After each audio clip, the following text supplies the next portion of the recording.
Berhadapan dengan Gustav, meski secara tingkat kultivasi dirinya lebih tinggi, pada akhirnya dia bukan tandingan Gustav yang naik melalui jalan pembunuhan. Yang satu mengandalkan pil, yang satu mengandalkan pertarungan hidup mati. Dibandingkan begitu, tingkat kultivasi menjadi tidak lagi penting. Tangan pria kekar itu langsung hancur diterjang. Setengah tubuhnya terkoyak, tulang putihnya tampak jelas, dan rasa sakit yang luar biasa membuat raut wajahnya berubah menjadi mengerikan. Hanya satu pukulan, dan dia kalah. Raut wajah Huang Lingcheng berubah aneh. Dia seperti teringat sesuatu, lalu buru-buru berteriak, "Gunakan sarung tangan darah roh, cepat!" Pria kekar yang kehilangan satu lengan itu tampak teringat sesuatu. Tangan satunya yang mengenakan sarung tangan tiba-tiba memancarkan cahaya darah yang aneh. Kemudian dia menerjang maju dengan mencengkram pergelangan tangan Gustav. Di wajah pria kekar itu tersungging senyum penuh kegilaan. Sarung tangan itu adalah harta karun klan darah roh, senjata andalannya yang terbesar. Sekali mengenai musuh, pasti akan melelehkan mereka. Mereka yang berada di bawah tingkat alam Kaisar Dewa, tidak akan ada yang bisa selamat. Kekuatan di dalam sarung tangan itu bahkan berasal dari dunia lain. Gustav segera menyadari ada yang tidak beres. Sensasi panas membakar membuat kulit lengannya terluka. Dia menatap erat sarung tangan itu dan mencoba melepaskan diri, namun dia mendapati itu mustahil. Gustav kebingungan. Apa ini? Kenapa aku belum pernah melihatnya? Saat Gustav masih bingung, pria kekar itu tertawa dingin. Kau kalah di tangan benda ini. Itu bukanlah aib. Ini adalah harta klan darah roh. Benda ini bisa melelehkan. Namun sebelum dia selesai berbicara, suaranya terputus. Saat darah Gustav menetes dan menyentuh sarung tangan itu, sarung tangan tersebut malah meleleh. Bahkan bisa dikatakan hancur total. Bagaimana mungkin? Bagaimana mungkin harta klan darah roh bisa larut hanya karena darah seseorang? Ini belum pernah terjadi sebelumnya. Pria kekar itu berseru panik, seolah melihat hantu. Kau? Siapa kau sebenarnya? Gustav tersenyum meremehkan. Kelihatannya, barangmu itu tidak berguna bagiku. Kalau begitu, aku akan mengantarmu ke akhirat. Begitu kata-kata itu selesai, Gustav mengayunkan satu pukulan lagi. Kekuatan fisiknya meledak seketika. Sangat murni, namun seakan mampu menghancurkan udara itu sendiri. Tulang pria kekar itu langsung hancur berantakan. Di tubuhnya terlempar jauh. Tubuhnya terhempas begitu jauh. Di udara, kekuatan tubuh Gustav meledak sekali lagi. Dalam pandangan yang penuh ketakutan, pria kekar itu berubah menjadi hujan darah. Tidak tersisa, bahkan meskipun hanya sepotong daging. Dalam sekejap, keadaan berbalik. Suasana menjadi hening. Melihat adegan ini, Huang Lingcheng membisu. Mo Ning juga terpaku di tempat. Tidak ada yang menyangka hasilnya akan seperti ini. Gustav yang barusan hampir diambang kematian justru membalikkan keadaan. Mo Ning sebenarnya sudah pernah melihat kekuatan Gustav. Dia cukup mengenal Gustav. Meskipun Gustav hanya berada di tingkat alam Raja Suci, tetapi Gustav tetap mampu bertarung melampaui tingkatannya. Namun, bisa dengan mudah membunuh seseorang di tingkat alam Dai Yuan, itu benar-benar keterlaluan. Mo Ning bahkan mengusap matanya dan mencoba memastikan apakah semua yang dia lihat ini hanyalah ilusi. Setelah berkali-kali memastikan, semuanya seolah memberitahunya ini adalah kenyataan. Kemudian dia menoleh ke arah Ye Lingtian. Dalam beberapa hari berinteraksi, hubungan mereka sudah cukup akrab. Dia bertanya, "Ye Lingtian, sebenarnya apa tingkat kultivasi Gustav?" Luka-luka di tubuh Ye Lingtian sudah jauh membaik. Ye Lingtian menampilkan senyuman penuh percaya diri, lalu dia bangkit berdiri dan berkata dengan lirih, "Aku tidak tahu tingkat kultivasi sejati dari Tuan Istana. Tapi satu hal yang pasti, siapapun atau kekuatan apapun yang pernah mencoba menyentuh Tuan Istana, semuanya mati. Tidak ada pengecualian. Nona Mo, percaya atau tidak, kelak Tuan Jing Sui dari Gunung Kunlun maupun handausan dari luar sana akan terperosok ke dalam penyesalan yang tidak ada habisnya, bahkan harus membayar dengan nyawa mereka. Suara Ye Lingtian dipenuhi dengan semangat membara, namun Mo Ning hanya bisa menggeleng berkali-kali. Gustav memang kuat dan mengejutkan, tetapi mengharapkan dia mengguncang Han Daosan dan Tuan Jingsui itu jelas tidak mungkin. Setidaknya dalam 100 tahun ke depan itu mustahil. Tuan Jingsui dan Han Daosan adalah sosok yang sudah menembus 200 besar dalam daftar cakrawala. Hanya dengan menghentakkan kaki, mereka bisa mengguncang seluruh Gunung Kunlun. Mereka memiliki 10.000 cara untuk membunuh Gustav. Sementara Gustav ingin membunuh salah satu dari mereka, itu lebih sulit daripada mencapai langit. Mo Ning tidak melanjutkan perdebatan. Ye Lingtian sudah membantunya, dan dia tidak ingin melukai semangat Ye Lingtian dengan kata-kata yang menyakitkan. Dia hanya mengalihkan pandangannya ke arah Gustav dan Huang Lingcheng, di mana pertempuran sudah diambang meletus. Mo Ning pernah merasakan sendiri kekuatan Huang Lingcheng. Dia tahu kalau Gustav ingin menang, maka itu sangatlah sulit. Bagaimanapun di belakang Huang Lingcheng berdiri sebuah keluarga kuno, sedangkan Gustav tidak ada siapapun di belakangnya. Kalau Gustav ingin mengguncang satu keluarga besar sendirian, itu sungguh mimpi yang konyol. Saat ini Gustav melangkah perlahan ke arah Huang Lingcheng. Matanya penuh dengan hawa dingin. Gustav berbicara dengan nada datar. "Sekarang kau sendirian. Tadi aku lihat kau cukup suka menjilat sepatu. Bagaimana kalau sekarang kau bersihkan sepatuku dengan lidahmu?" Setelah memasuki alam rahasia darah roh, Gustav tidak hanya membawa kartu truf, tetapi ada juga Xiao Huang yang sudah berada dalam kondisi bangkit penuh. Bahkan di belakangnya ada pasukan binatang buas. Bagaimana mungkin dia takut pada satu orang tingkat alam Dai Yuan? Huang Lingcheng yang paham kalau hari ini sulit untuk berakhir damai, memutar seruling giok di tangannya, dan dalam sekejap seruling itu berubah menjadi sebuah tongkat giok. Tongkat giok itu memancarkan hawa pembunuhan yang dingin. Itu jelas bukan benda biasa. Pada saat yang sama, angin kencang berhembus dan aura kuat mengurung Gustav. Mo Ning berseru terkejut. Alam Dai Yuan tingkat 5. Kekuatan Huang Lingcheng ternyata tersembunyi. Dia benar-benar tidak menyangka Huang Lingcheng jauh lebih berbahaya daripada yang dia perkirakan. Mata Gustav menyipit. Suara sedingin es saat berkata, "Alam Dai Yuan tingkat 5. Ini yang kau andalkan untuk memburu orang lain dan melukai saudara-saudaraku?" Sementara itu aura tubuhnya juga dilepaskan. Begitu auranya menyebar, tingkat alam Raja Suci pun terbuka dengan jelas. Huang Lingcheng tertegun sejenak lalu tertawa dingin. "Bocah, hanya di tingkat alam Raja Suci. Tapi kau sudah berani sesumbar begini. Kukira kau seorang ahli tingkat alam Kaisar Dewa. Sepertinya kau membawa banyak harta di tubuhmu. Hari ini semua itu akan menjadi milikku." Dalam sekejap Huang Lingcheng menerjang ke arah Gustav. Namun Gustav langsung membentak, "Kau mau mengambil barang-barangku? Lihat dulu, apakah kau masih hidup setelah ini?" Gustav juga langsung bergerak.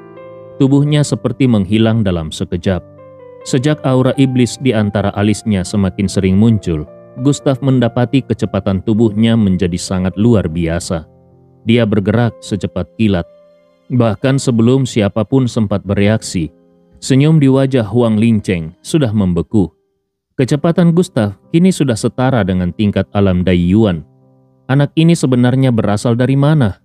Tiba-tiba, perasaan dingin dan tidak nyaman menyapu seluruh tubuh Huang Lingcheng. Dia buru-buru mundur sambil memutar tongkat giok di tangannya, lalu langsung menusuk ke arah tertentu. Namun, sebuah tangan besar muncul entah dari mana dan menggenggam tongkat giok itu. Itu adalah tangan Gustav. Tubuh Gustav muncul seperti hantu. Lalu dia sedikit berputar. Energi sejatinya meledak dahsyat dari dantian. Gelombang kejut menggelegar seperti petir bergemuruh.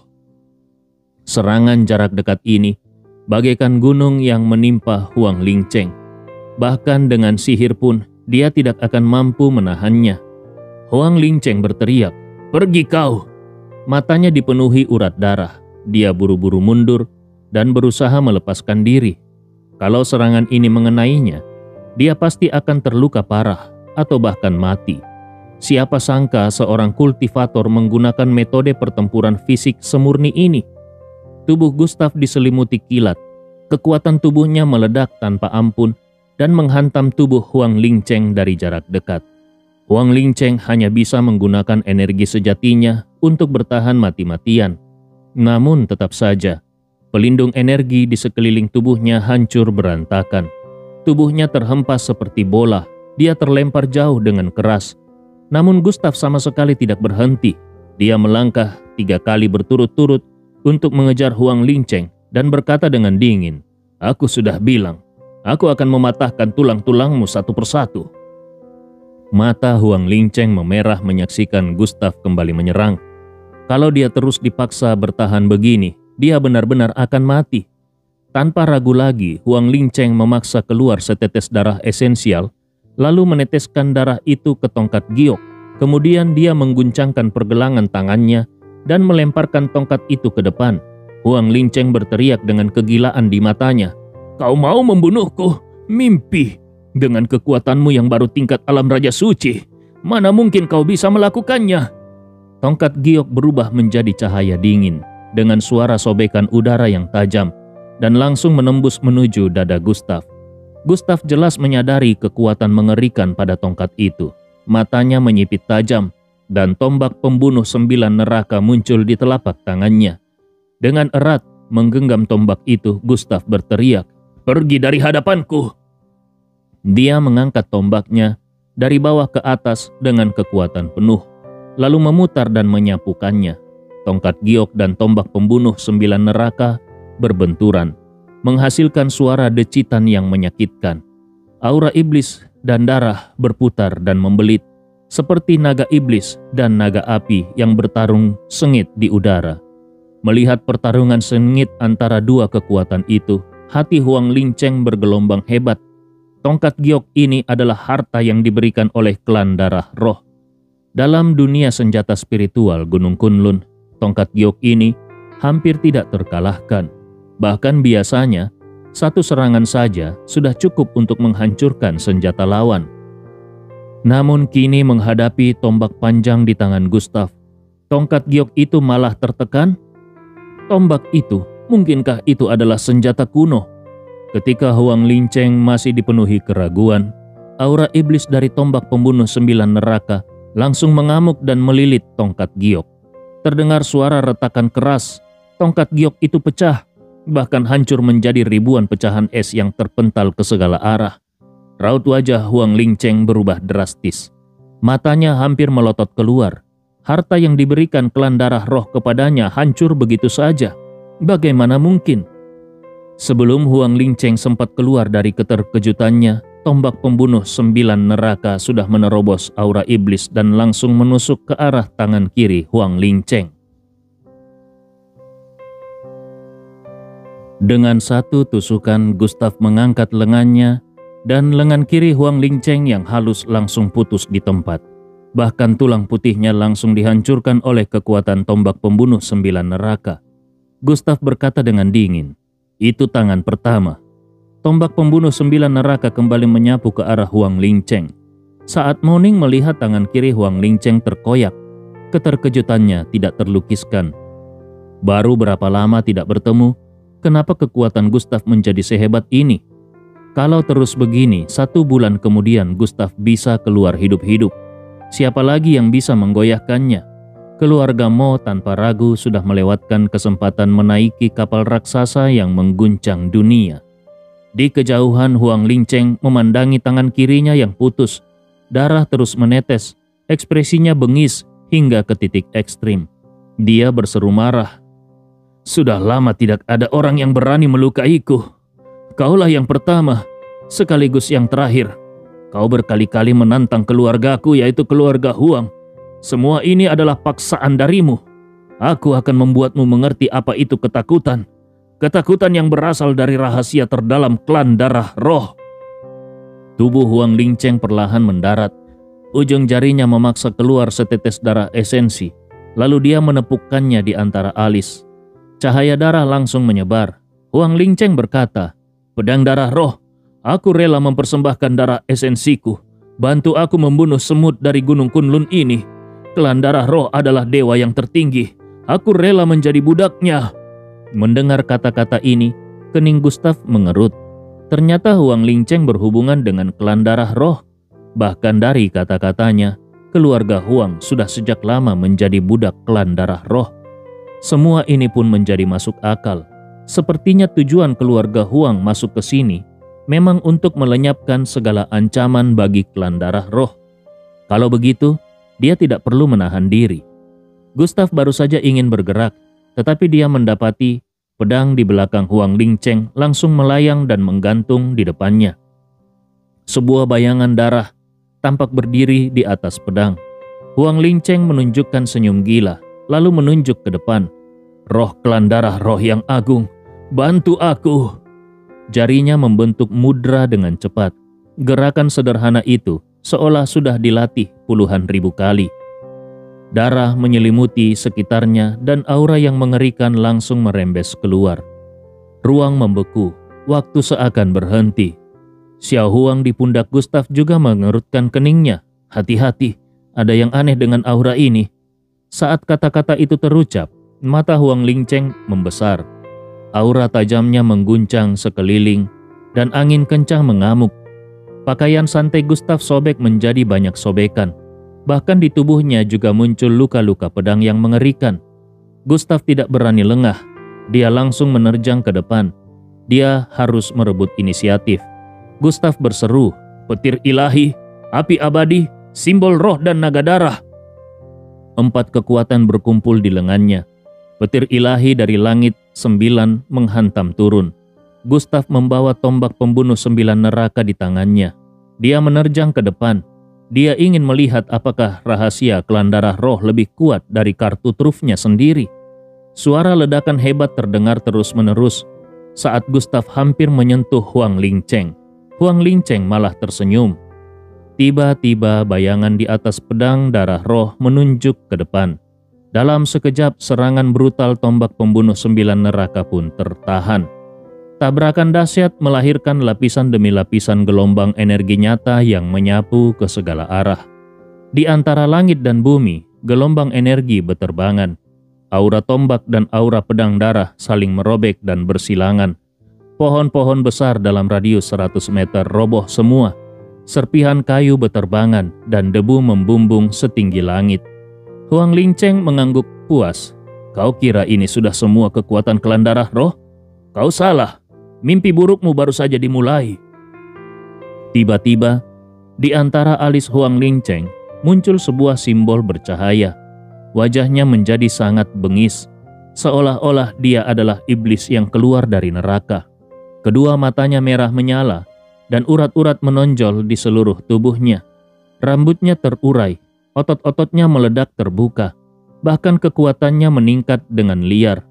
Wajah Moning menjadi pucat ketika dia melihat pemandangan ini. Dia berkata, "Keluarga Huang ternyata punya rahasia seperti ini. Apakah ini kekuatan klan darah roh?" Aura Huang Lingcheng melonjak sampai seolah tubuhnya tidak bisa lagi menahannya. "Sepertinya ambisi keluarga Huang selama ini jauh lebih besar dari yang kita kira. Gustaf, cepat hentikan dia." Gustaf tetap tenang. Angin kencang menyapu dan membuat pipinya terkena luka sayatan berdarah. Gustaf bertanya, "Jadi ini andalanmu yang sebenarnya?" Mata Huang Lingcheng merah menyala. Dia tertawa bengis. "Klan darah roh pada zaman kuno bisa menekan banyak ahli Gunung Kunlun. Tentu bukan tanpa alasan. Bisa memaksaku menggunakan rahasia ini. Kau layak disebut jenius. Sayang sekali jenius tetap akan gugur di tanganku." Sebelum saat kritis, Huang Lingcheng tidak akan pernah menggunakan rahasia ini. Karena sekali digunakan, akan sangat sulit untuk menembus ke tingkat yang lebih tinggi di masa depan. Namun dalam pertarungan ini, dia tidak boleh kalah. Gustaf harus mati. Huang Lingcheng tidak berani lagi menunda. Dia langsung mengeluarkan perintah. "Pedang darah roh, Bantu aku membunuh bocah keparat ini." Bayangan berdarah di atas pedang langsung menembus langit dan menerjang ke arah Gustaf. Kedinginan tanpa batas seakan-akan menyelimuti seluruh alam rahasia darah roh. Angin dingin menderu. Daerah sekitar yang semula panas dalam sekejap berubah menjadi lautan es. Salju beterbangan di seluruh langit dan permukaan tanah membeku menjadi es. Di atas tanah, badai es mengamuk, membungkus inten pedang dengan kekuatan yang mengerikan dan menekan ke arah Gustaf, membentuk sebuah domain inten pedang, sebuah kekuatan yang hanya bisa dikuasai oleh seorang ahli tingkat alam kaisar dewa, dan itu pun harus seorang kultivator pedang. Persyaratannya luar biasa berat, namun saat ini Huang Lincheng berhasil menggunakannya. Di atas langit, awan gelap bergulung, salju beterbangan, uap air di udara berubah menjadi ribuan tombak es, dan dalam sekejap berubah menjadi puluhan ribu pedang es, bersama dengan pedang darah roh menelan segalanya. Cahaya dingin memancar ke segala arah, es dan salju mengamuk, masing-masing seperti pedang tajam yang tidak terbendung. Gustaf, Moning dan yang lainnya seolah-olah terjebak di dunia es, juga seperti berdiri di tepi jurang maut. Melangkah satu langkah ke depan berarti kematian. Serangan ini benar-benar mengguncang, benar-benar mendominasi. Dunia beku penuh dengan niat membunuh. Di sisi lain, Ye Lingtian dan Moning tidak mampu menahan tekanan itu. Mereka langsung memuntahkan darah segar. Moning bahkan langsung pingsan di tempat. Mereka sama sekali tidak bisa bertahan. Melihat ini, Gustaf menjadi sangat serius. Dia segera melemparkan tombak pembunuh 9 neraka ke samping Ye Lingtian. Aura iblis yang tidak ada habisnya membentuk penghalang dan menahan segalanya. Ye Lingtian bertanya, "Tuan Istana, bagaimana denganmu sendiri?" Ye Lingtian merasa jauh lebih baik, tapi dia tahu betapa dominannya tombak itu. Tanpa tombak itu, Gustaf berada dalam bahaya besar. Gustaf menyipitkan matanya. "Aku tidak membutuhkannya.